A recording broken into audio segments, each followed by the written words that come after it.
One of the most iconic guitar stores in the world, potentially the most iconic guitar store on planet Earth, has just sold. This is a store that is responsible for impacting movies and TV and all things that are music culture. And today, Norman's Rare Guitars has been sold. I'm just learning about this in real time. I'm not sure how I missed out on it. Either way, we're here to talk about it. I'm on guitarworld.com. I'm reading through this and I just had to get in here and share it with you. We're gonna go through this in real time because again, this is so interesting and truly, I think really exciting, and we're going to talk about why that is, but let's get to it. It's the most iconic guitar shop in the world, and we are honored to help extend its story into the future. Norman's Rare Guitars acquired. The acquisition includes the 1,000 plus guitars currently housed at the store, along with the proprietor Norman Harris's personal and private collection. Norm, this lovely gentleman right here, this isn't just the store.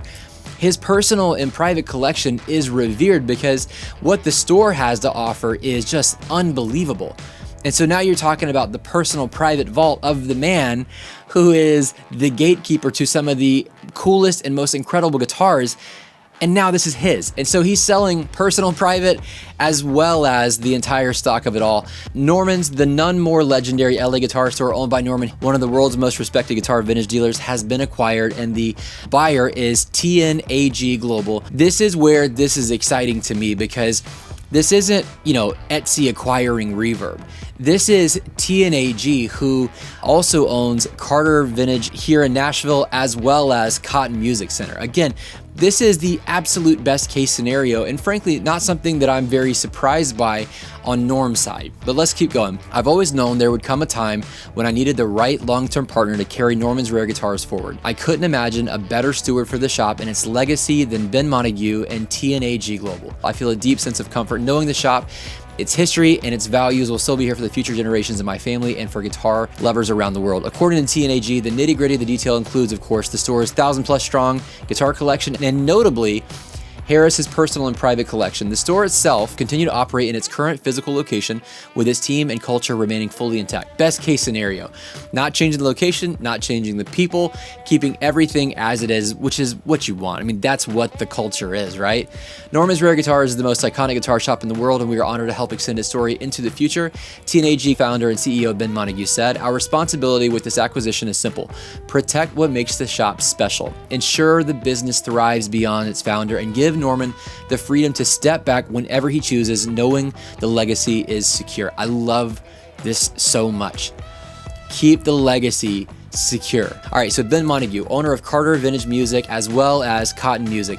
This is exactly what you want to have happen with a guitar store like Norman's. And the reason I said earlier that it's the best case scenario is because someone like Ben, who understands how to curate a guitar store and make sure that it absolutely grows and thrives, like Carter Vintage. Carter continues to grow and is such an incredible impact on the music community here in Nashville, as well as the rest of the world. So seeing someone who can cultivate a shop like that with the collection like that and have the impact that it does taking over Norm's is amazing. And I said earlier that it's no surprise that this is the decision that Norm would make. This is what I mean.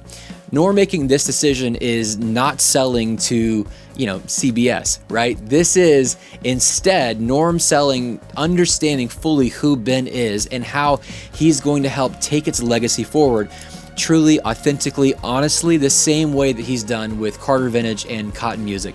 So I think this is incredible. Now, looking at his personal collection, I think that's unbelievable because, let's call it what it is, that means that Norm made out.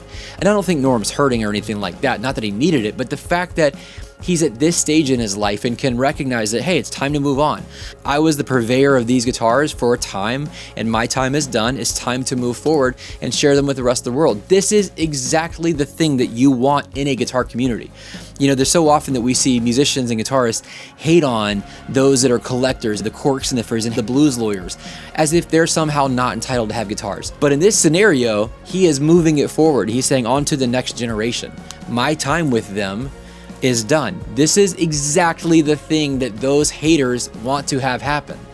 And so I love that he's doing it this way. He's not just keeping his personal collection, selling the store and parting ways, which, by the way, if he did that, it would be perfectly acceptable and I would totally understand the decision. But to sell everything and be done and move it forward, I think is just another indicator of what kind of person Norm is and why everybody so unilaterally loves the guy. Working in this space, I can tell you that it is very small. In the music instrument industry, it is very, very small. Everyone knows everyone. And if you suck, people know quickly. It is just too small a community for it to not be found out.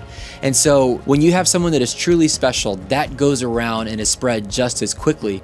Because when you come across someone like Norm, where everybody loves the guy, when he comes up in a conversation, they can't wait to gush over him and tell their story of how he touched their lives and how he's special and a part of their story and the way that they love him for who he is. This is who Norm is.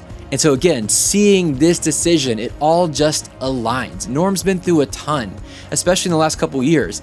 And so for him to make the decision to sell his personal and to sell to Teenage is just such strong indicators of the value that he possesses as a human. I am so stoked for him. I can't wait to see what the next chapter of his life holds.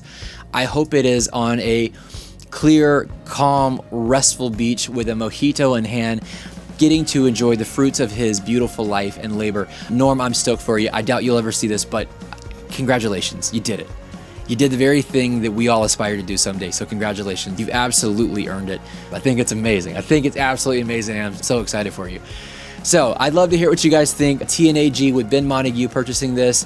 Really would be curious to know, what do you think, as this is the new ownership and we're transitioning into this next era? I'm curious your thoughts. Do you think there was a better place for Norms to go to? Do you think there was a better opportunity? Do you think that he shouldn't have sold it? I want to hear what you think down below in the comments. If you enjoyed this piece about Norm's Rare Guitars and the acquisition from TNAG, make sure you like, comment, and subscribe so I can bring you more of these. As always, until next time, stay tuned.